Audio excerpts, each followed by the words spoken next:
दोस्तों नमस्कार। देश में इस समय जिस तरीके से मुद्दों की बात आ रही है, कई मुद्दे हैं जो जो कि न सिर्फ आस्था से जुड़े हैं बल्कि राजनीति से भी जुड़े हैं और सरकार से जवाबदेही का भी एक मुद्दा है। बहरहाल बात आज यह है कि राम मंदिर में दान पात्र के चढ़ावे के साथ हुई हेरा फेरी को लेके अभी देश में चर्चा हो रही है, एसआईटी जांच भी हो रही है। इस बीच पुष्पराजगढ़ के कांग्रेस विधायक फुंदे लाल सिंह मार्को ने एक नया मुद्दा उछाल दिया है। ये देखने में आया है कि कई वर्षों से जो नर्मदा मंदिर ट्रस्ट में जो अचल अचल संपत्ति सोना चांदी इत्यादि गहने जेवरात जो भी माँ के चरणों में लोगों ने समर्पित किया चढ़ा, वो वर्तमान में हमारे पास कितना है, कितने हमारे पास चल संपत्ति है, कितने अचल संपत्ति हैं, कितने अन्य अमूल्य जेवरात हैं, इन तमाम चीज़ों का हम यहाँ भी सार्वजनिक होना चाहिए। क्योंकि इससे लोगों में कई प्रश्न आते हैं, कई तरीके से शंकाएँ उत्पन्न हो रही हैं कि अभी तक जो है यहाँ के नर्मदा ट्रस्ट में जो माँ नर्मदा की गहने हैं, जेवर हैं, जेवरात हैं, सोना है, चांदी है, हीरा है, जवाहरात है, चल अचल तमाम संपत्तियाँ जो आज तक हैं, हम मानते हैं कि ट्रस्ट के अध्यक्ष जो कमिश्नर होते हैं, कलेक्टर सचिव, हमारे एसडीएम जो भी उससे प्रशासनिक व्यवस्था जो देख रहे हैं, उनके जिम्मेदारी है कि उसको जो है सार्वजनिक करना चाहिए और उसके समय समय पर बैठक भी होना चाहिए। लेकिन जब कोई अवसर आते हैं, चाहे वो नर्मदा जयंती के अवसर हो, चाहे महाशिवरात्रि के अवसर हो, अभी जो है अब सावन सोमवार का आएगा, इस टाइप के कोई धार्मिक जब कार्यक्रम होते हैं तभी ट्रस्ट का औपचारिक बैठकें हो जाती हैं। कब होता है किसी को पता भी नहीं रहता है, न सदस्यों को कभी बुलाया जाता है, न उनके सामने कोई बातें रखी जाती हैं। अधिकारी 2 मिनट के लिए बैठते हैं, अब उसके बाद वो अपना प्रोग्राम बता के चले जाते हैं। न कोई सदस्य से कभी पूछा जाता है, न संपत्ति के बारे में क्या हमारी वो है, इसके बारे में भी सदस्यों को जानकारी नहीं दिया जाता।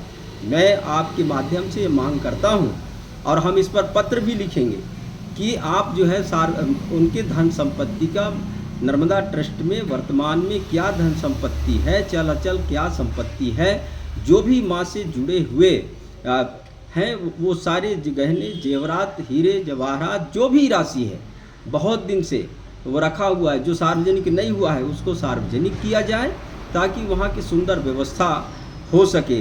वर्तमान में देखा जा रहा है कि जो पूर्व में जो जिस तरीके से माँ के वहाँ के मंदिर का चाहे उसका भी स्वरूप हो, मात्र लीपा पोती करके और लोग वहाँ जो है अपना जीविका उपार्जन का एक साधन बना के रखे हैं। लेकिन अन्य छोटे छोटे मंदिर अन्य समाजों को भी निर्माण हुए हैं, वहाँ अरबों रुपए लगा करके और वहाँ मंदिरों का निर्माण कर दिए। आज देखते बन रहा है, लेकिन माँ नर्मदा की जो वास्तविक जो मंदिर है आज तक यथावत उसी तरीके से बना हुआ है। तो ये हमारे लिए चिंता का विषय है। जो सब लोग वहाँ दर्शनार्थी पहले जो जाते थे उनकी संख्या भी घटती जा रही है। इससे हमें जो है हमारे सनातन पर भी धर्म थोड़ा प्रश्न चिन्ह हो रहा है कि क्यों ऐसे हो रहा है, इन पर भी चिंता करनी चाहिए। तो वहाँ का सुव्यवस्था होनी चाहिए, देश विदेश के लोग वहाँ आते हैं, सुंदर व्यवस्था माँ नर्मदा में जिस तरीके से चाहे उज्जैन का महालोक हो, चाहे अन्य धार्मिक स्थलों में जो महालोक बना करके रखें। हमारा भी नर्मदा महालोक की बात उस समय तत्कालीन मुख्यमंत्री जी यहाँ घोषणा करके गए थे। माननीय डॉक्टर मोहन यादव जी भी हम अमरकंटक लोक बनाएंगे, वो भी वो कह रहे हैं, पता नहीं कब वो बनेगा, ये एक कल्पना है। लेकिन ट्रस्ट के जो भी संपत्ति है उसको उजागर होना चाहिए, ये हम मांग करते हैं। अमरकंटक माँ नर्मदा का उद्गम स्थल, वहाँ पर बहुत प्राचीन माँ नर्मदा का मंदिर है और ट्रस्ट भी है। उसकी ट्रस्ट में लगातार पदाधिकारी भी हैं, कलेक्टर, कमिश्नर, तमाम जनप्रतिनिधि भी उसमें पदाधिकारी की हैसियत से, सदस्य की हैसियत से होते हैं। तो मार्को विधायक मार्को ने जो बात उठाई है उस पर गौर करने की जरूरत इसलिए है कि उन्होंने कहा कि अमरकंटक में त्योहारों के मौके पर आमतौर पर देखा जाए तो चाहे नर्मदा जयंती हो या विशेष त्योहार जब होते हैं, अभी श्रावण माह भी शुरू होने वाला है, हजारों की तादाद में श्रद्धालु पहुंचते हैं और मंदिर में दान और चढ़ावा चढ़ाते हैं। मंदिर की दान पेटी में ताला लगा होता है, लेकिन पुजारियों की थाली भरी होती है और दान पेटी में चढ़ावा नहीं जाता। ये मुद्दा उठा लिया है उन्होंने और उनका साफ कहना है कि इसकी जांच होना चाहिए। और इस मामले को लेकर उन्होंने यह भी साबित किया है कि वहाँ पर जिस तरह की व्यवस्थाएं हैं मंदिर की देख रेख की, उस पर भी चर्चा होना चाहिए। बहरहाल ये बात वहाँ पर शुरू हुई और इसके बाद आनन फानन में कमिश्नर शहडोल ने एक बैठक आहूत कर ली है। 18 जुलाई को बैठक होना है। मुख्य नगरपालिका अधिकारी चैन सिंह धुर्वे ने भी यह स्वीकार किया है कि पुजारियों की थाली में चढ़ावा ज़्यादा होता है और उसका कोई लेखा जोखा नहीं होता है।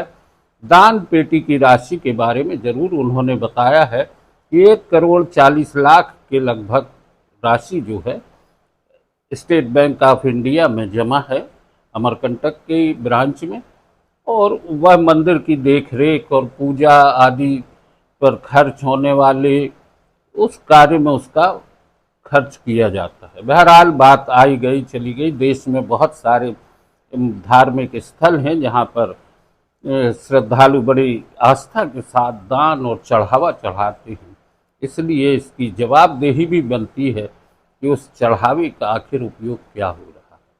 आगे देखते हैं इस मामले में क्या कुछ खास आएगा। आज की चर्चा यहीं तक। नो न्यूज़ ऑनली व्यूज के सभी दर्शकों से हम आग्रह करेंगे कि हमारे चैनल को लाइक करें, सब्सक्राइब करें और शेयर करें। बहुत बहुत धन्यवाद।